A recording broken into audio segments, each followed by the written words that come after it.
video is another concern video po. Ang sabi niya is, Miss Che, kakahiwalay lang namin ng partner ko for some reason. I want her back. I will do my best to win her back. Alam ko may feelings pa rin naman siya sa akin. Sana po mabigyan niyo ako ng tips ano dapat kong gawin. Please. Salamat po. Alam niyo ba guys, to win a girl back is mas mahirap pa kesa dun sa mag-catch kayo ng bago.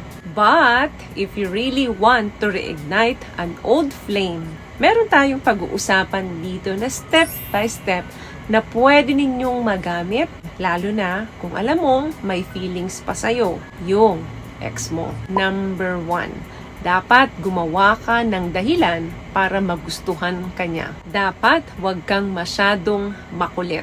Give her space. The more kasi na kinukulit mo ang babae, the more na hinahabol mo ang babae, mas lalayo yan. For example, maya-maya, tinetext mo, kinukulit mo, tinatawagan mo, nako, huwag ka nang umasa pa. Lalong lalayo yan sa'yo. Huwag naman yung masyadong sobrang space. Medyo nagpaparamdam-ramdam ka pa rin sa kanya. Huwag mo lang masyadong kukulitin. At habang binibigyan mo siya ng space, yun naman yung space mo din sa sarili mo. Kailangan mag-isip-isip ka. Reflect and think kung ano ba yung maling nagawa mo, kung bakit naghiwalay kayo. Isipin mo rin kung paano ka ba niya nagustuhan noon. Yung mga ganong bagay ay makakatulong yan para makapagsimula ka uli. Kung kinakailangan na ilista mo yan, isulat mo sa isang papel, do it. Para maiwasan mo siyang kulitin, dapat maging busy ka rin. The more kasi na nakakita ng babae na hindi mo siya hinahabol, busy ka sa mga bagay na ini-improve mo, the more na nagkaka-interest yan sa'yo. Pwede mo rin siya pagselosin, pero optional lang ito. Kasi baka hindi maganda yung impact sa kanya, lalo siyang lumayo sa'yo kasi ang isipin niya, meron ka nang nagugustuhang iba. Pangalawang step, showing how much you've changed. Yung tipong kung bakit kayo naghiwalay, nasakal mo siya dahil masyado kang nagbigay ng maraming time, para sa kanya, maraming effort. Tingin niya, very easy sa kanya na nakukuha niya yung love and attention mo ngayon. I-improve mo yan. So, kailangan mo siya bigyan ng challenge. Kailangan, number 1, maging aloof ka sa kanya. Yes, bibigyan mo pa rin naman siya ng attention. Of course, kailangan yun para maramdaman niya na andun pa rin naman yung pagkikare mo at yung love na natitira sa kanya. Pero make sure, ipaparamdam mo sa kanya na busy ka, na distracted ka at hindi mo maibibigay sa kanya yung sobrang oras mo at yung sobrang attention mo sa kanya. Yang mga ganyang paraan, challenge sa babae yan. Kaya ang gagawin yan, mag-iisip yan. Siya ang madalas na magki-crave ng attention mo. Meaning, medyo siya ang maghahabol sa'yo ngayon. Kaya dapat napigilan mo yung sarili mo. Huwag mo agad siya i-grab kasi the more na pinakita mo na sobrang interest ka sa kanya, baka lumayo uli yan. Dahan-dahan lang ang proseso. Kailangan wag mong ipakita sa babaeng ito na obsessed ka sa kanya. Pakita mo konti lang. Huwag lang masyado. Nakita mo siya sa party, nakita mo siya sa mall, huwag kang atat. Hayaan mong siya ang lumapit sa'yo. Kawayan mo siya, ngitian mo siya, enough na muna yon sa ngayon. Remember, nasa step 2 pa lang tayo hanggang 3 ito. Medyo mahirap sa una, of course, kasi mahal mo yung tao. But of course, remember, gusto mo siyang mapabalik. Pero kung ang dahilan naman ng paghihiwalay nyo nagselo siya dahil meron kang ni-flirt na babae or nag-cheat ka, syempre iba rin naman ang dapat mong gawin doon. Dapat mas i-secure mo yung feelings niya. Mas bigyan mo siya ng maraming attention, mas maraming compliments. Depende kasi yan kung papaano kayo naghiwalay at kung anong dahilan ng paghihiwalay ninyo. What I love about this product, itong No More Dark Secret ng K-Skin, bukod sa may advanced whitening na siya na kung saan pwede niyang matulungan na pumuti yung mga singit-singit mo, moisturizing, meron siyang anti-irritation, antibacterial, maintain healthy pH level. Hindi lang pambabae, meron din po tayong pang lalaki. Kung sa selos kaya kayo naghiwalay, this time dapat hindi niya maramdaman yung pagsiselos.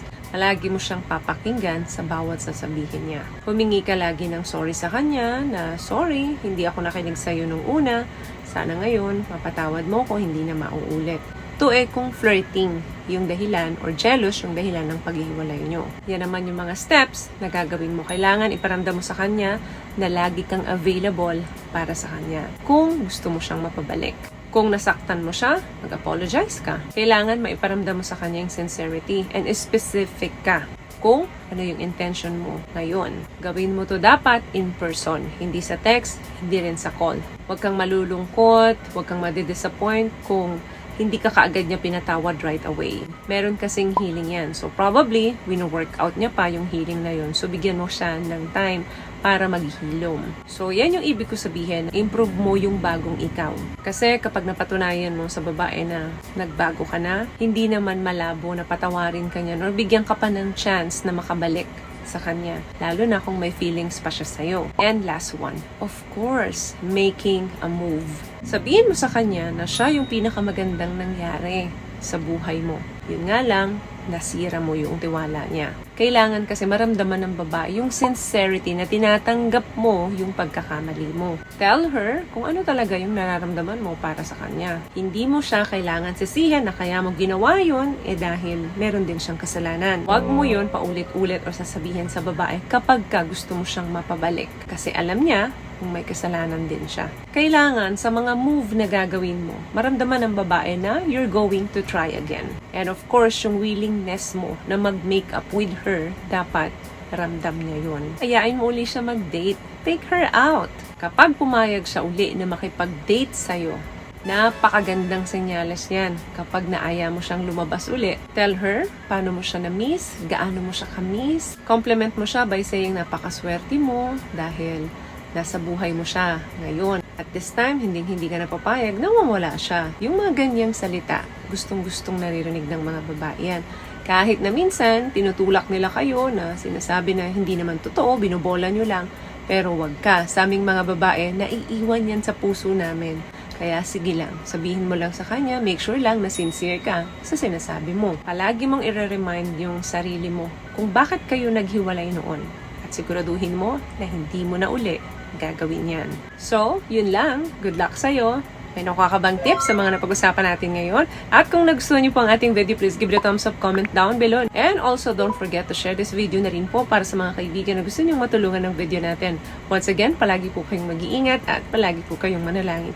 Thank you guys for watching and see you in our next one. Always love yourself and be a blessed day. Bye!